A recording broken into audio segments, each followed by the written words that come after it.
The silence of this place is a liar. It pretends to be peace, a soft blanket thrown over the jagged edges of the world. But I know better. Silence is a held breath, a predator waiting. The space between the last word of a promise and the quiet snap of it breaking. I live in that space. My cottage is a tiny, stubborn stone against the vast, dark tide of the forest. Grandfather built it here, on the very fringe of the packed lands, a place where human rules frayed and an older, wilder law held sway. He understood them, the wolves. He respected their boundaries. I just hide behind them. The wind whines around the eaves, a lonely sound that echoes the hollow space inside my ribs. It's a constant ache, that emptiness, a phantom limb where a life was supposed to be.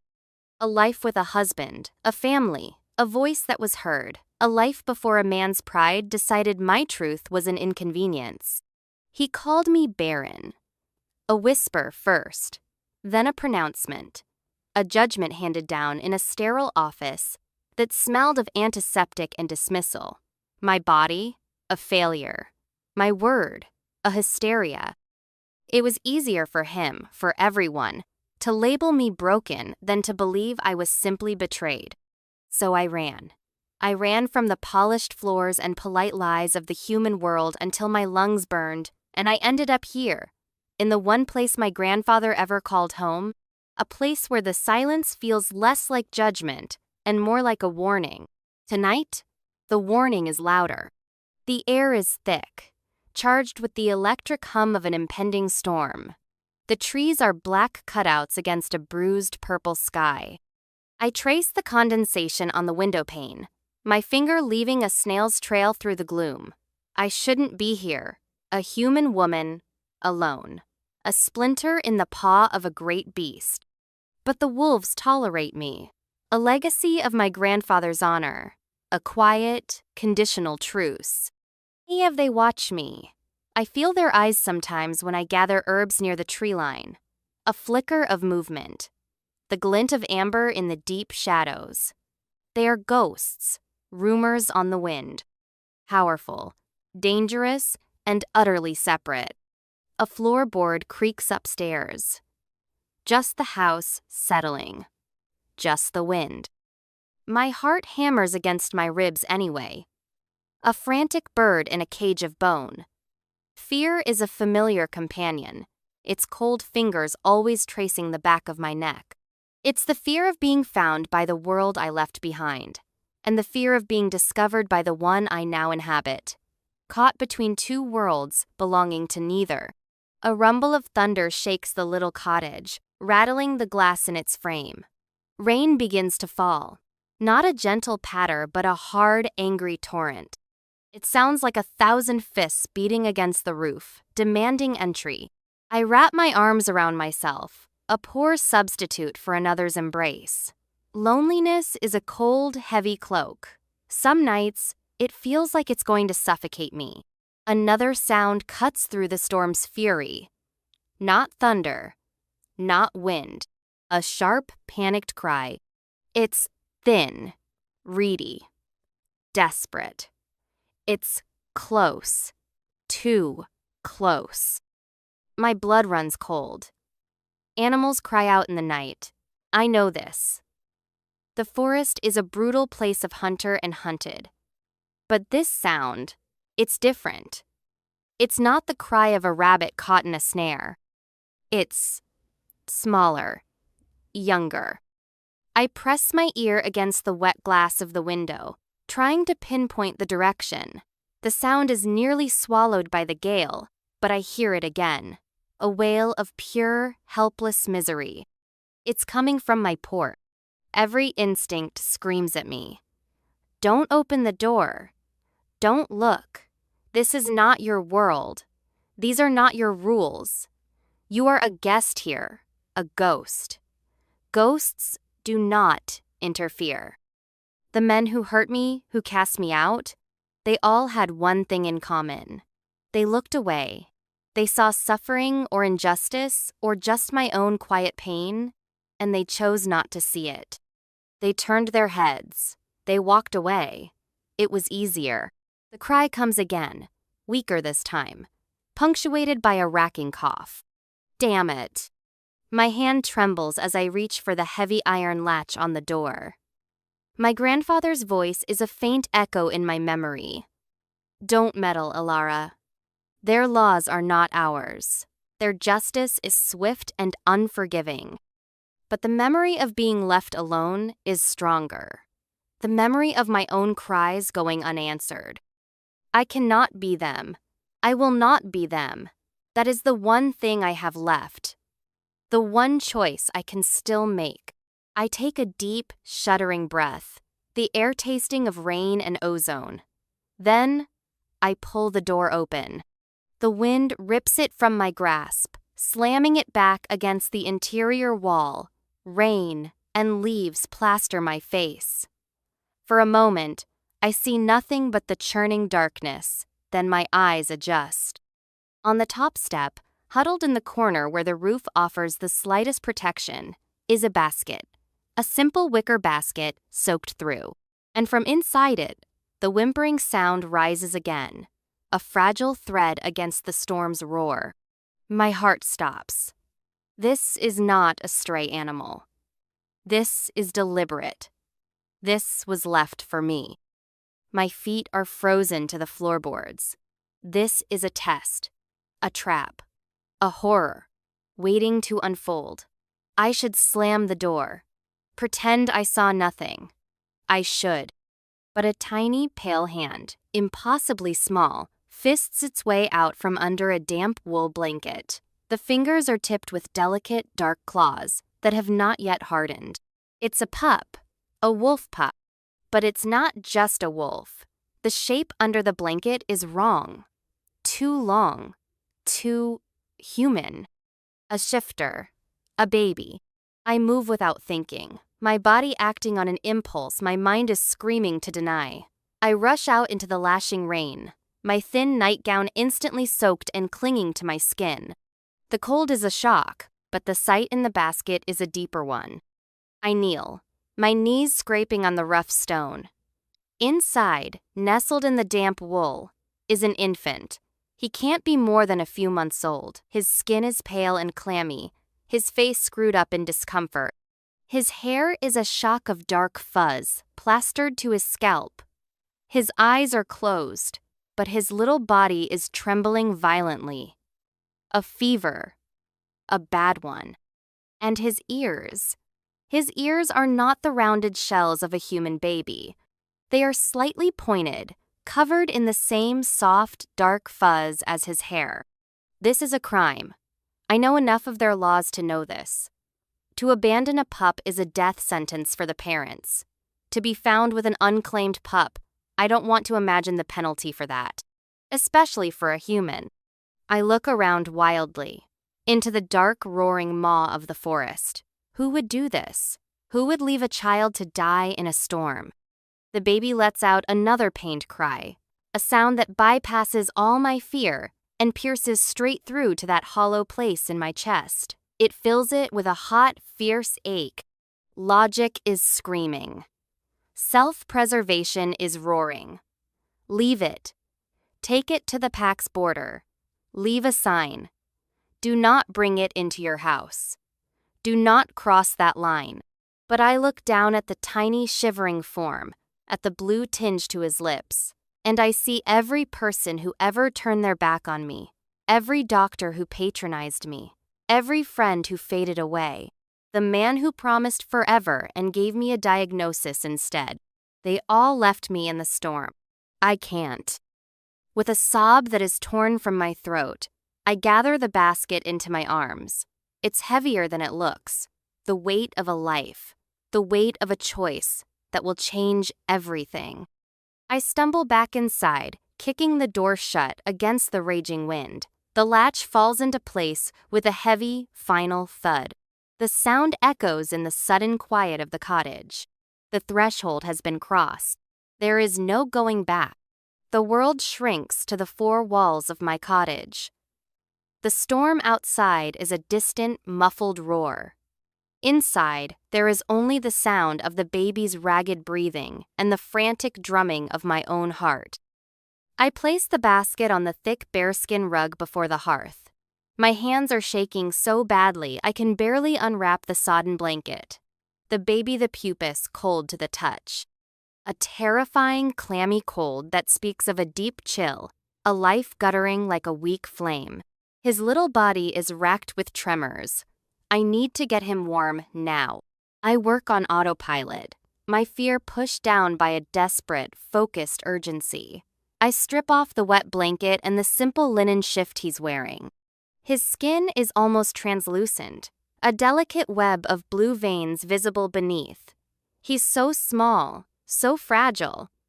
My hands, which have always felt clumsy and useless, feel monstrously large as I handle him.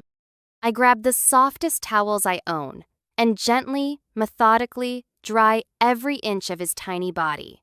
He doesn't cry, just makes a low, continuous mewling sound, a noise of pure misery. His eyes flutter open for a second. They are a startling, deep blue, almost violet, and, for a heartbeat, they seem to focus on my face with an unnerving intelligence before they squeeze shut again.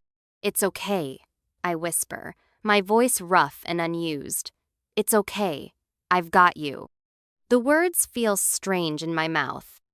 Who am I comforting? Him or myself? I stoke the fire, adding logs until it's blazing, casting flickering shadows that dance on the walls like ancient spirits. The cottage begins to warm, the air filled with the scent of pine and wood smoke. I wrap the baby in my thickest, driest wool blanket, the one my grandfather used in his final days, and hold him close to my chest. I need to feel his skin against mine, to give him my own warmth. Sitting in the old rocking chair, I unbutton my damp nightgown and tuck him inside, his cool cheek against my breast. His shivering is a constant vibration against my own body. I rock him slowly, rhythmically, humming a tune I don't remember learning, a lullaby from a life I never had. Hours pass like this. Me and the baby and the fire and the storm. The world outside can't touch us. In here, I am not the barren outcast. I am not the timid human on the edge of their territory. I am just a shield, a source of warmth. He needs more than warmth. He needs medicine. His breathing is shallow, punctuated by a wet, rattling cough that shakes his entire frame. I know herbs. It was my grandfather's trade, the one thing he taught me that felt useful. I can't brew anything for a shifter pup with any certainty, but fever is fever. I know what cools the blood. I know what eases the lungs. With the baby still tucked against me, I move to my small kitchen alcove. One-handed, I grind yarrow and elderflower with a mortar and pestle.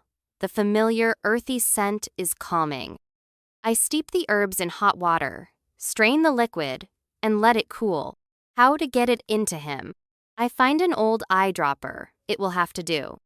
Gently, I squeeze a single drop of the herbal infusion onto his lips. He grimaces, but his mouth opens slightly. A primal instinct. I manage to get a few more drops in. It's not much, but it's something. "Come on, little one," I murmur, my lips against the fine fuzz of his hair. It smells of rain and something else. Something wild and clean, like ozone and wet earth. You have to fight. You have to be strong. As dawn approaches, the storm finally breaks. The rain softens to a gentle drumming on the roof. The wind sighs itself to sleep. Through the window, I see a sliver of pale, watery light on the horizon, and the baby's shivering stop. I hold my breath, my hand hovering over his chest. For a terrifying second, I think the worst. But then I feel it. A tiny, steady rhythm. His breathing is deeper now, less ragged. I press my fingers to his forehead. He's still hot, but the terrifying, consuming fire of the fever seems to have banked a little. A relief washes over me so intensely my knees feel weak. I sink back into the rocking chair, utterly exhausted. The baby sleeps on, his little body limp and heavy in my arms. I look down at him, at the perfect miniature bow of his lips, the dark sweep of his lashes against his pale cheeks. A fierce, savage wave of protectiveness crashes over me. It's an emotion so powerful it steals my breath. It's terrifying, and it's the most real thing I've felt in years. Who are you? Where did you come from? And what am I going to do with you? The days that follow fall into a new, strange rhythm. The rhythm of a life that is no longer just my own. I call him Finn. I don't know why. The name just appears in my mind as I'm watching him sleep, his little chest rising and falling in the soft morning light. It feels right, solid, a small anchor in a sea of uncertainty. My world, once defined by its aching emptiness, is now filled to the brim. There are feedings to manage, a clumsy process involving goat's milk I buy from a far-off human farm and the herbal dropper. There are messes to clean. There are long hours spent rocking him, humming to him, simply holding him. My isolation is broken. Not by a person, but by a presence. A demanding, helpless, and utterly captivating presence. Finn's fever recedes slowly, but his recovery is unnatural. A cut on his hand from one of his own tiny claws vanishes overnight. His appetite becomes voracious. He gains weight at a rate that seems impossible.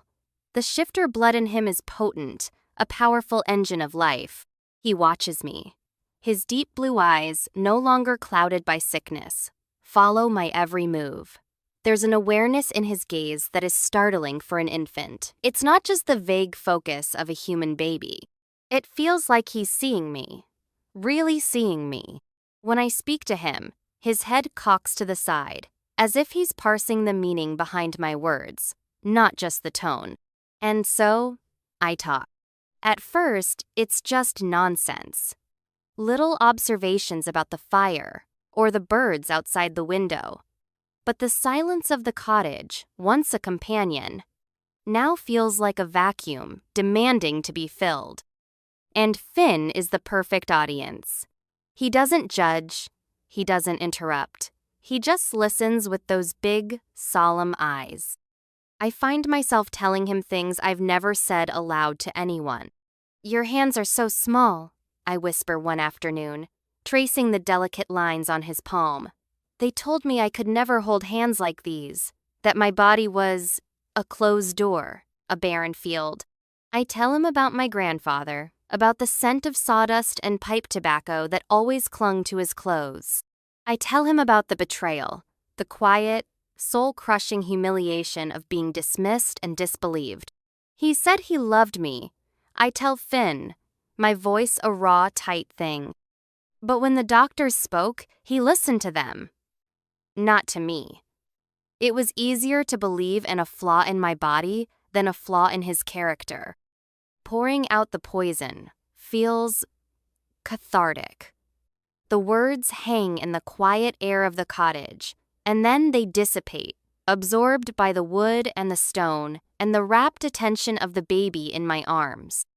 A bond forms between us, silent and profound.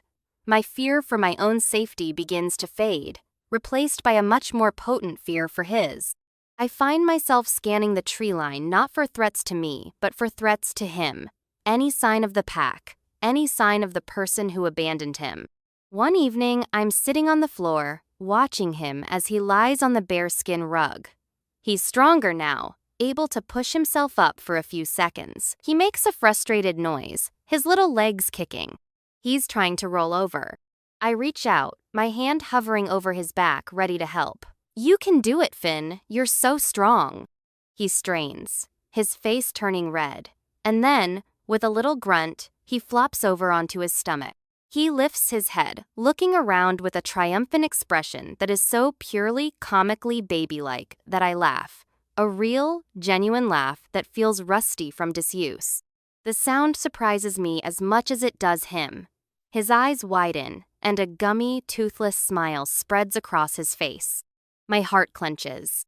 I reach out and lay my hand flat on his back. His skin is warm and soft beneath my palm. My touch has always been hesitant, something I kept to myself, but with him, it's easy, natural. As my fingers rest between his tiny shoulder blades, I feel a faint, strange hum, a low-level vibration, like a distant engine. It's not him trembling, it's energy. A quiet thrum of power that sinks into my skin. It feels like recognition, like a puzzle piece clicking into place. And in that moment, for the first time in so long, I don't feel alone. I feel a sense of rightness, a sense of safety that comes not from my solitude, but from this connection. The thought is so foreign, so dangerous, that I pull my hand back as if burned. What am I doing? I'm a human. He's a shifter. This quiet little world we've built is a fantasy, a bubble. And the forest outside is filled with sharp things that can pop it in an instant. The comfort he gives me is a lie. The safety I feel is an illusion. But as I look at him, gurgling happily on the rug, my weary, cynical heart doesn't believe it. The bubble pops on a crisp, cold morning 2 weeks later. The air is sharp with the scent of pine and impending frost. The leaves have turned to fire on the trees. I'm outside, hanging the small load of Finn's washed linens on a line stretched between 2 birches. Finn himself is bundled in a basket by the door, gurgling at the dancing leaves. The world feels peaceful, dangerously so. Then, I feel it. A change in the atmosphere. The birdsong abruptly ceases. The gentle breeze dies. A heavy, watchful silence descends. I freeze, my hand still holding a small linen shift. They're here. I don't see them at first, but I feel them. A pressure in the air, the weight of multiple presences, hidden just beyond the veil of the trees. My first instinct is to grab Finn, to run inside, bar the door, and hide.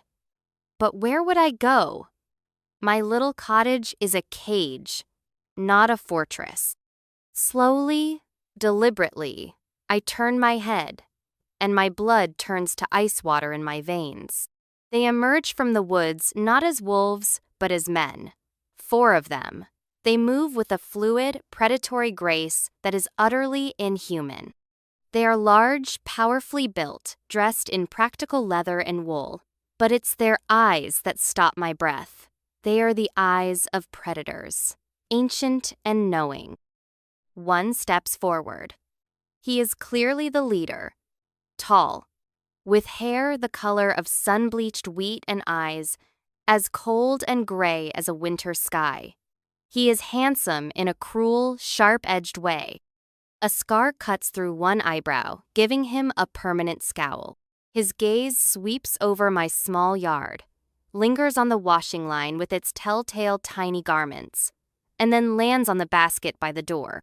A low sound rumbles in his chest, a growl. I force my feet to move, placing myself squarely between him and Finn. My body is trembling, but I lift my chin. I will not cower, not for Finn. You are trespassing, I say, my voice shockingly steady. The man's lips curl into a smirk that holds no warmth. The human speaks. We are the pack of the Black Moon. This land is ours. It is you who are trespassing on our laws. His cold gray eyes pin me in place. We have been searching for a lost child, a pup, stolen from his cradle. Stolen. The word is a slap.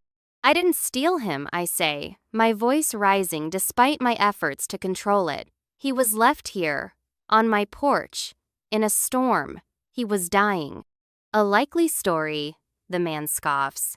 He takes another step forward. The other 3 fan out, their posture tense, ready. A barren human, desperate for a child. It's a tale as old as time. The insult hits its mark, a fresh stab in an old wound. Hot fury wars with my fear. You know nothing about me. I know you are a thief, he snarls, his voice dropping low and dangerous. His eyes flicker with a momentary flash of gold. I am KL, beta of this pack, and I am here to reclaim what is mine. Yours? The word hangs in the air. This man, is he Finn's father? The one who abandoned him? My protective rage flares hotter. He was left to die. I repeat, my voice shaking with anger now. What kind of father would do that? Kale's face darkens. You dare accuse me? You, a human stray we suffer to live on our borders? You stole him. You will be judged for it. He gestures to his men. Take the pup and bring her. Panic, cold and sharp, cuts through my anger. They're going to take Finn. They're going to take me. The thought of their justice, swift and unforgiving as my grandfather said, is a terrifying black hole opening at my feet. As two of the men start to move towards me, a new presence enters the clearing. It is not a sound. It is a pressure drop.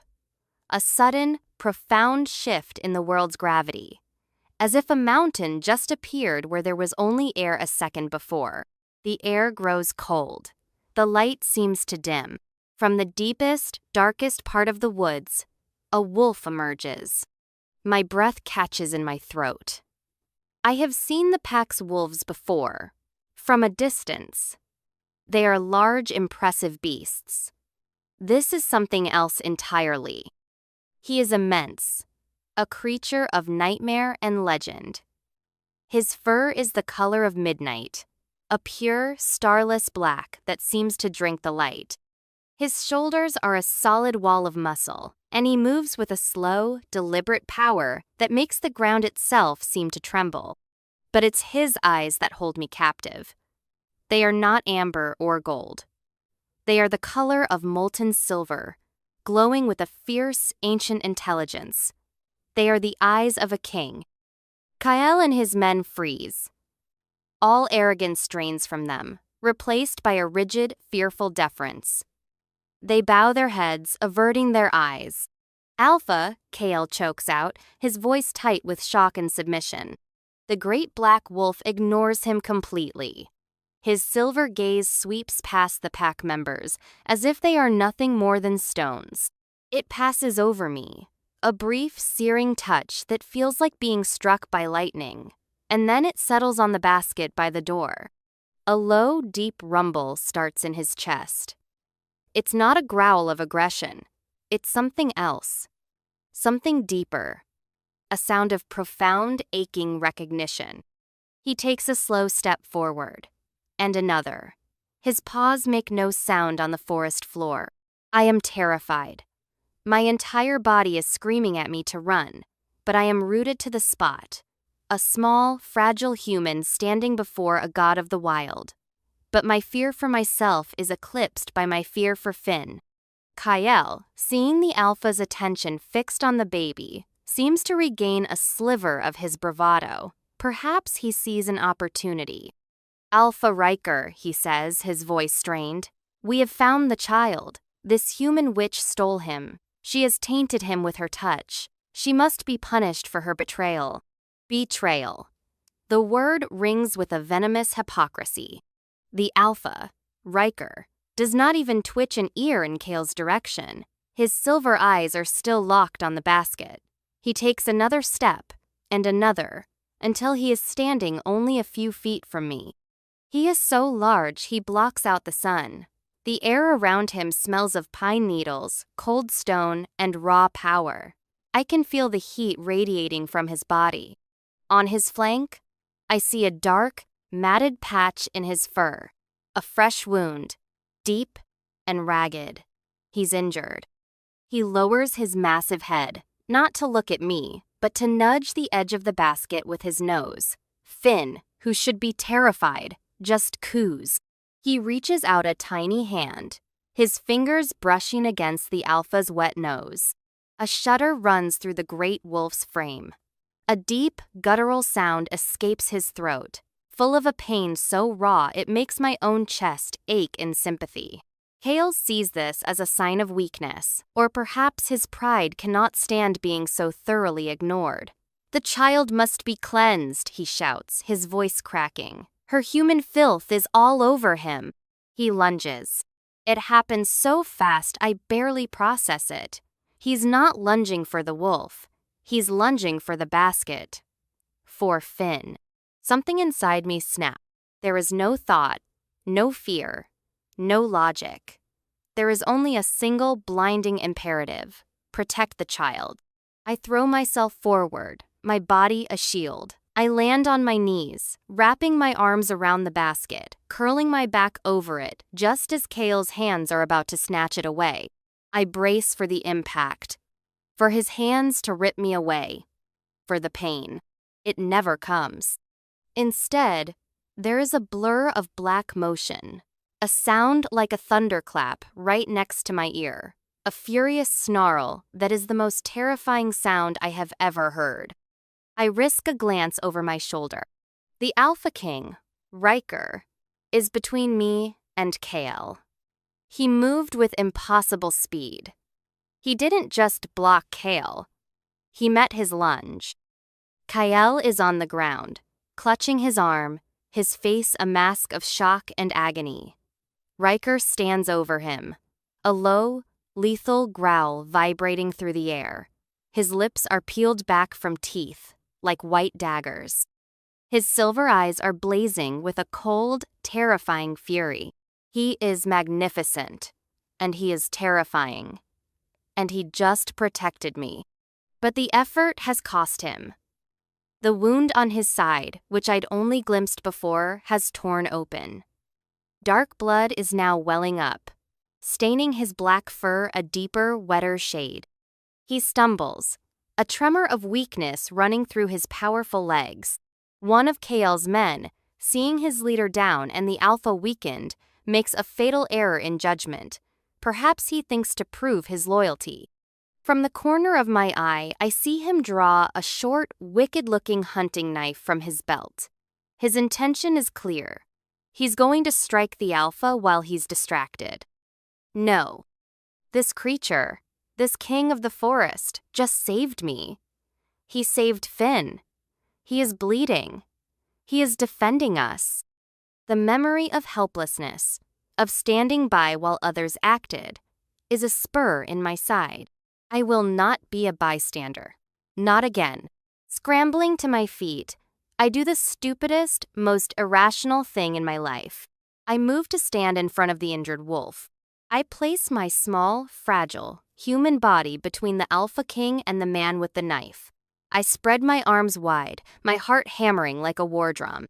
"No," I say, my voice trembling but clear. "You will not touch him." The man with the knife freezes, his eyes wide with disbelief.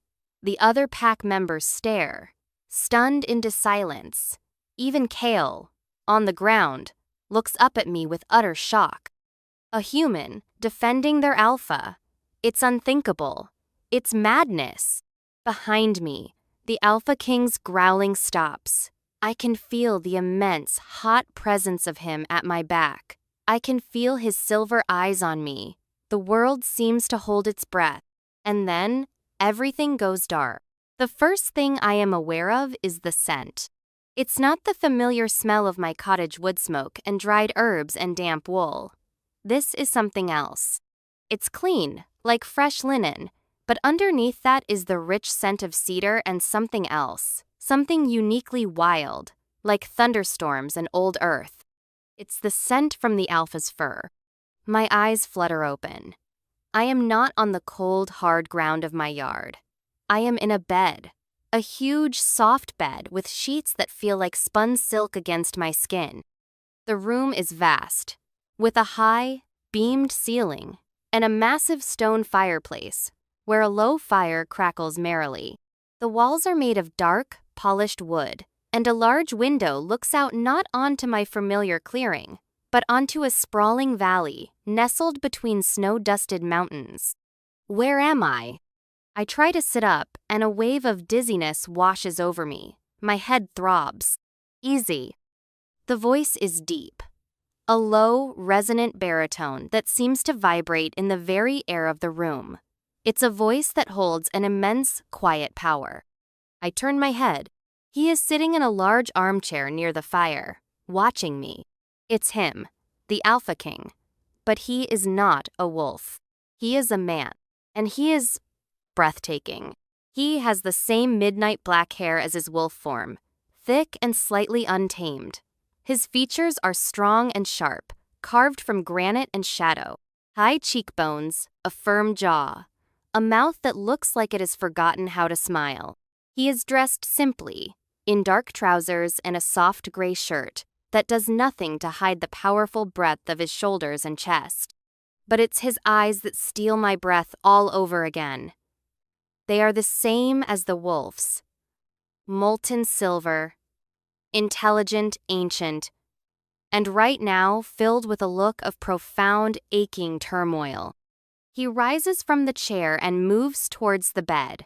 He doesn't have the fluid grace of the other shifters. He has a solid, grounded presence. The walk of a king. I notice he's favoring his right side. A slight stiffness in his gait. The wound. "You are in the pack house," he says, his voice quiet, almost gentle. "You fainted." "Then," I whisper, my throat dry. "The baby. Where is he?" A flicker of something surprise, admiration, crosses his face. He is safe. He is with the pack's healers. He is my nephew. Nephew. The word hangs between us. I stare at him, my mind struggling to piece it all together. "Kyle," he said the pup was his. A muscle feathers in Riker's jaw. His silver eyes harden. Kyle lies. My sister, Alara, died in childbirth a few months ago. Her son, Finian, was entrusted to the care of the elders. Kale was betrothed to my sister. With her gone and Finian the only heir to her line, he stood to gain nothing. He wanted power. He saw the pup as an obstacle. The ugly truth dawns on me. So he took him. He left him on my porch. "Yes," Riker says, his voice tight with a cold, controlled rage. "He knew of the human woman living on our border, the outcast. He planned to use you.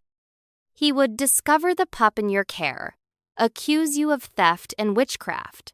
A perfect excuse to eliminate both a political rival and a troublesome human in one move.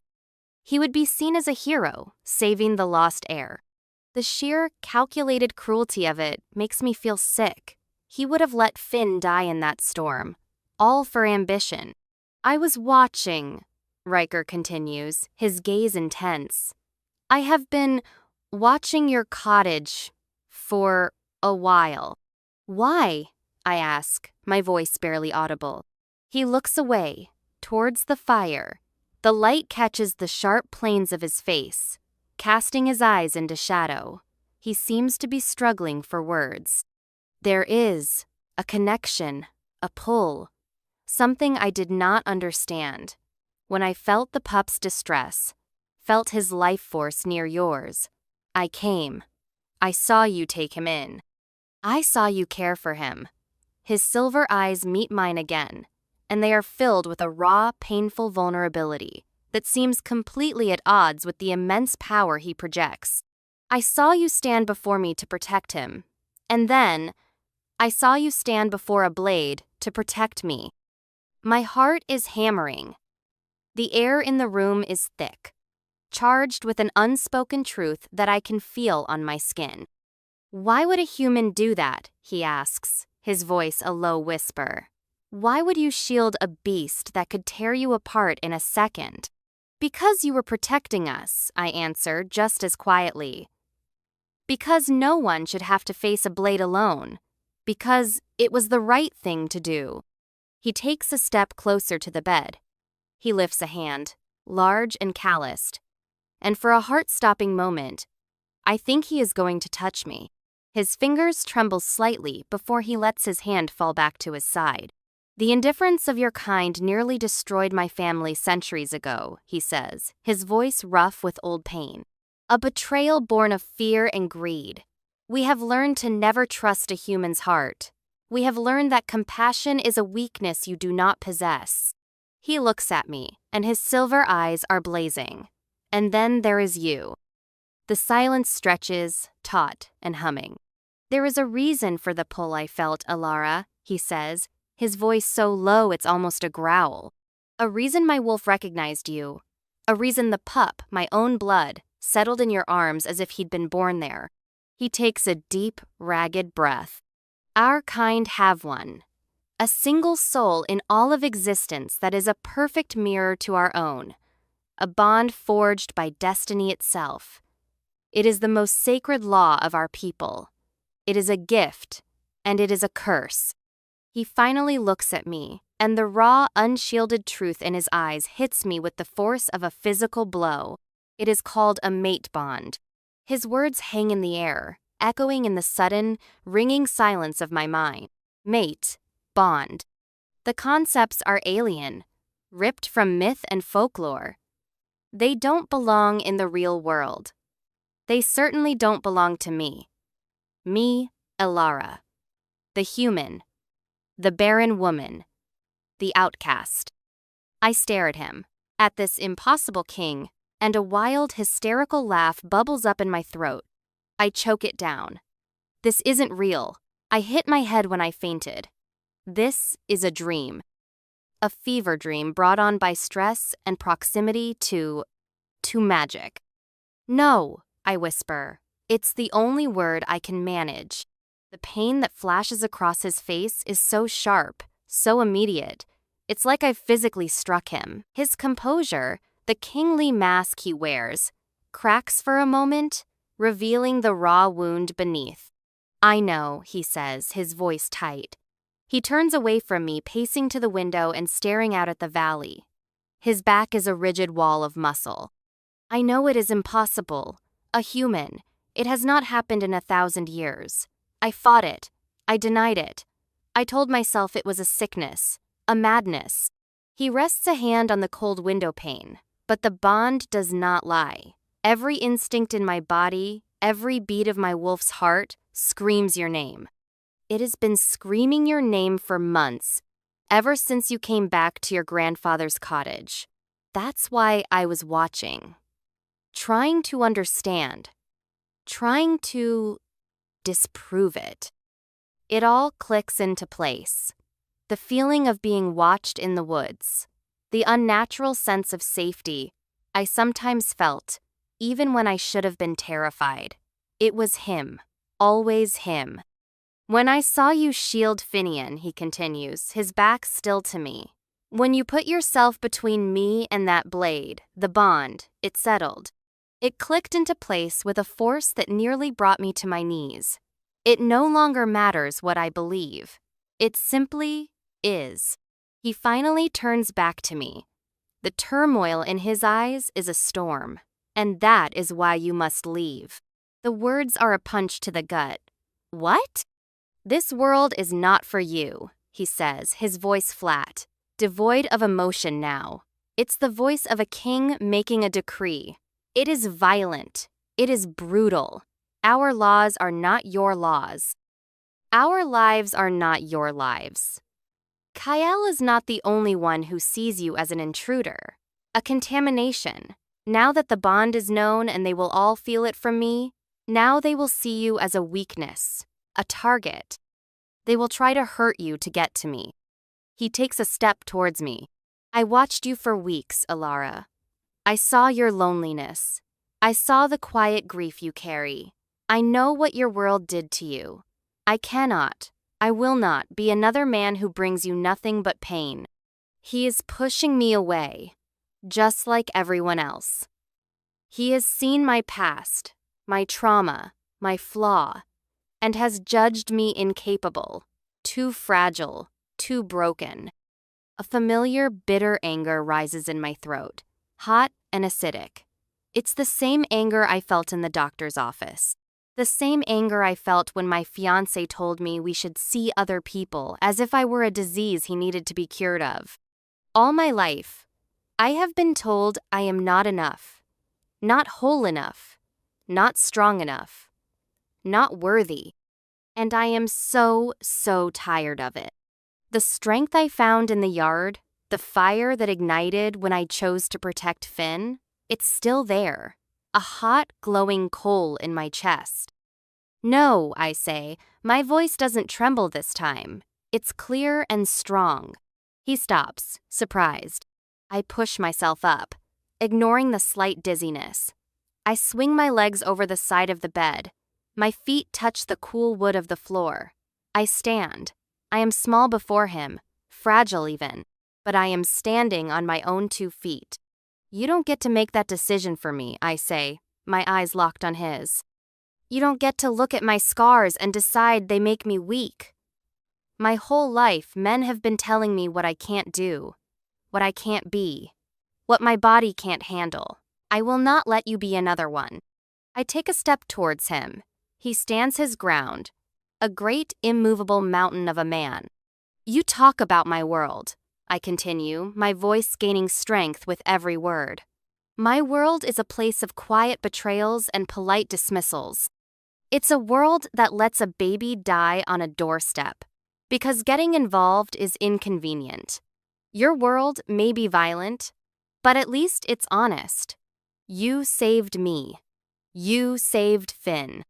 In the last 24 hours, you have shown me more honor and protection than any man in my entire life. I am right in front of him now. I have to crane my neck to look up at him. His silver eyes are wide, all his kingly authority stripped away, leaving only the shocked, vulnerable man beneath.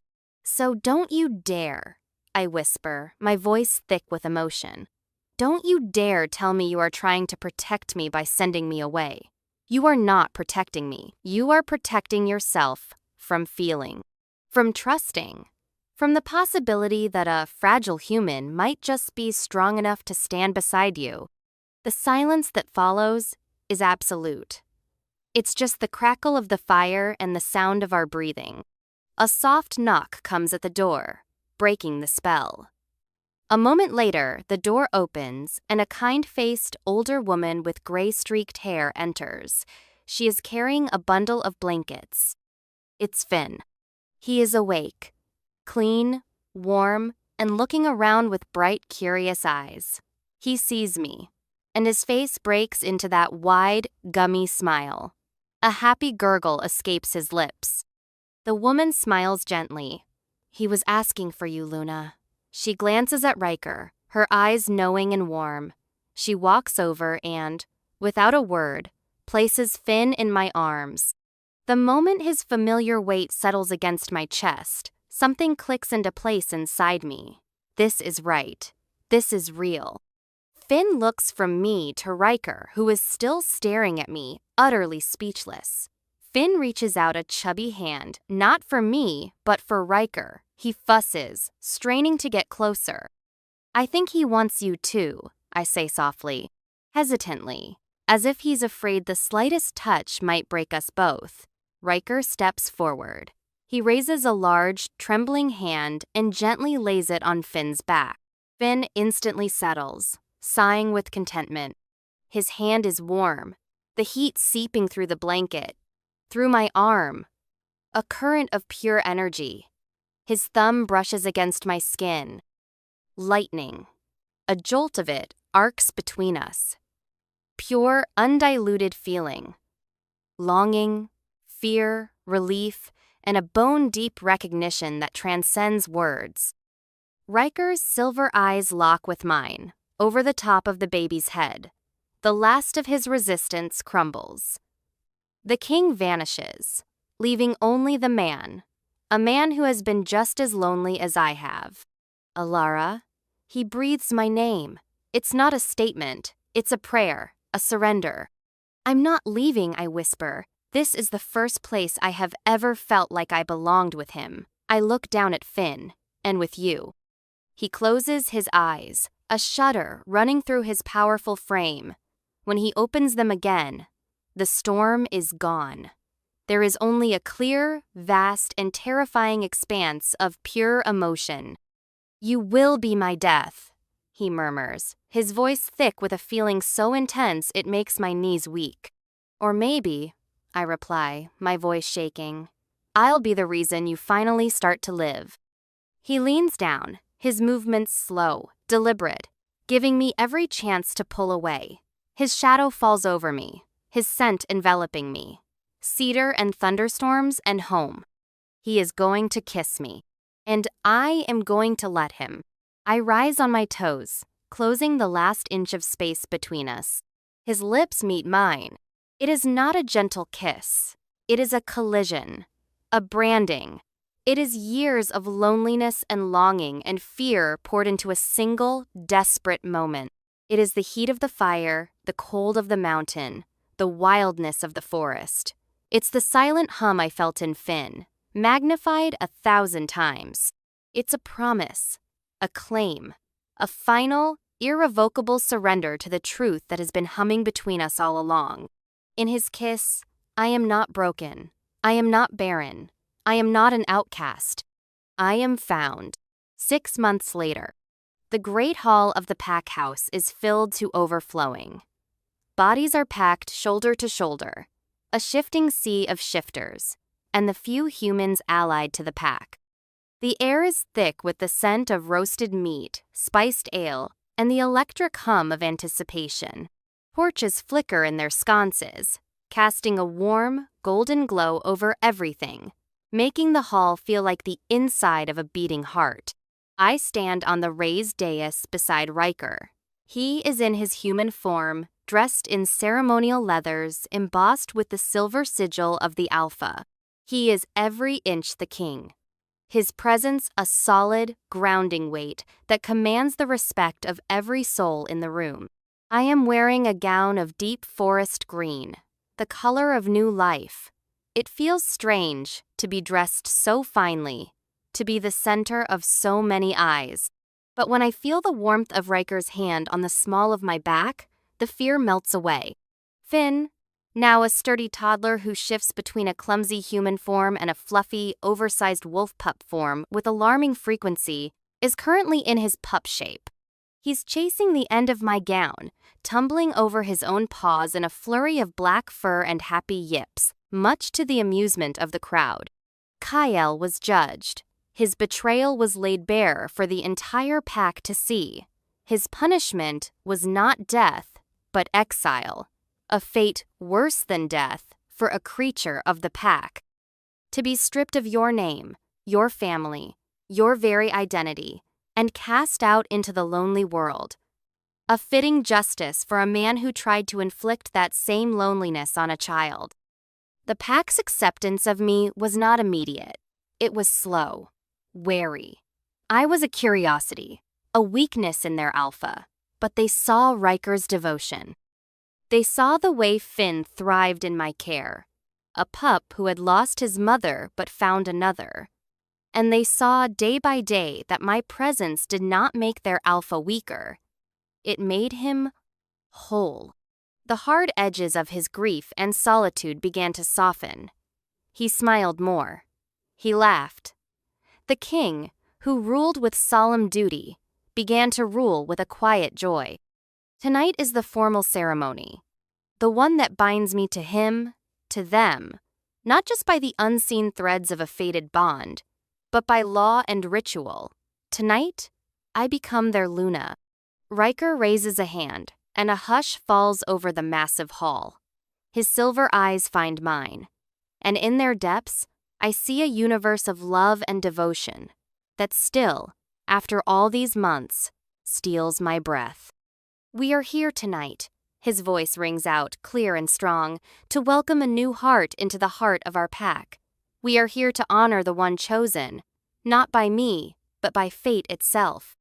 The one who showed us that true strength is not found in fang and claw alone, but in a compassion that defies logic, in a courage that stands before a blade for another. He turns to me, taking both of my hands in his. His are warm and strong. Mine are small and trembling slightly. Ilara, he says, his voice for me alone now. You came into my world like a whisper, and you became the roar in my heart. You taught me that scars are not weaknesses, but maps of where we have been. You are my mate, my queen, my home. He lifts my hand to his lips and kisses my knuckles. A murmur of approval ripples through the crowd. Of a commotion at the main doors of the hall draws our attention. Two of the pack guards are blocking the entrance, speaking in low, harsh tones to someone trying to enter. Riker frowns. "What is it?" he calls out. One of the guards turns. An uninvited human alpha. He claims to know the Luna. My blood runs cold. The man pushes past the guards, stumbling into the torchlight. It's him. Mark, my ex-fiancé. The man who pronounced me broken and left me to deal with the pieces. He looks older, thinner. There are lines of desperation around his eyes and mouth. He's dressed in a fine but rumpled suit, completely out of place in this wild, primal setting. He sees me on the dais, and his eyes widen in disbelief. He takes in my gown, the adoring crowd, the powerful man at my side, whose hand is now possessively, protectively on my back. "Alara?" he says, his voice a pathetic squeak. I finally found you. Your family was so worried. I was so worried. I've been looking for you for months." A low growl rumbles in Riker's chest, a sound that makes the very air vibrate. Mark flinches, his eyes darting around the hall, finally seeming to comprehend the nature of the people surrounding him. Fear dawns on his face. "I came to take you home," he says, his voice pleading. "Away from whatever this is. I made a mistake, Alara. What the doctor said. It doesn't matter. I want you back." I look at him. This man who was once my entire world, the source of my deepest pain and humiliation. I feel nothing. A strange, hollow pity, perhaps. He is a ghost from a life that no longer belongs to me. I don't need Riker to defend me. I don't need the guards to throw him out. I find my own voice. "You're mistaken, Mark," I say, my voice calm and clear, ringing through the silent hall. "You aren't here to take me home." I gesture around the hall, at the sea of faces, at the child playing at my feet, at the king by my side. I already am home. The finality in my tone is absolute. There is no room for argument. He sees it. He sees the woman I have become. Not the fragile, grieving girl he abandoned, but a queen in her own right, loved, respected, powerful. His face crumples. Defeat and the bitter taste of what he threw away are written all over it. The guards take his arms and escort him out, a ghost banished back to a world of shadows. Riker looks down at me, his silver eyes burning with pride and a fierce, possessive love. "My Luna," he murmurs, "for my ears only." He leans down and kisses me, right there, in front of the entire pack. It's not the desperate crashing kiss of our first meeting. This is a kiss of certainty, of peace, of forever. The hall erupts in a roar of cheers, howls, and stamping feet. Later, when the celebrations are winding down, we slip away. Riker, Finn, and I. We walk out onto a wide stone balcony that overlooks the sleeping valley. The moon is a perfect silver disk in a sky full of diamond dust stars. Riker wraps his arms around me from behind, his chin resting on the top of my head. I hold a sleepy Finn, now in his human form, his head nestled in the crook of my neck. He smells of milk and sleep. We are a family. A strange, impossible, perfect family. I used to think the silence was a warning. I say softly, my voice carried away by the cool night breeze. "And now?" Riker asks, his voice a low rumble against my back. I look out at the vast, wild beauty of our home. I feel the steady beat of his heart against my spine, the warm, trusting weight of the child in my arms. My perceived weakness, my compassion, my refusal to be indifferent, it wasn't a flaw. It was a compass. It pointed me here. It pointed me north, to a place where my heart could finally be safe. "Now," I whisper, a smile touching my lips. "It's just quiet."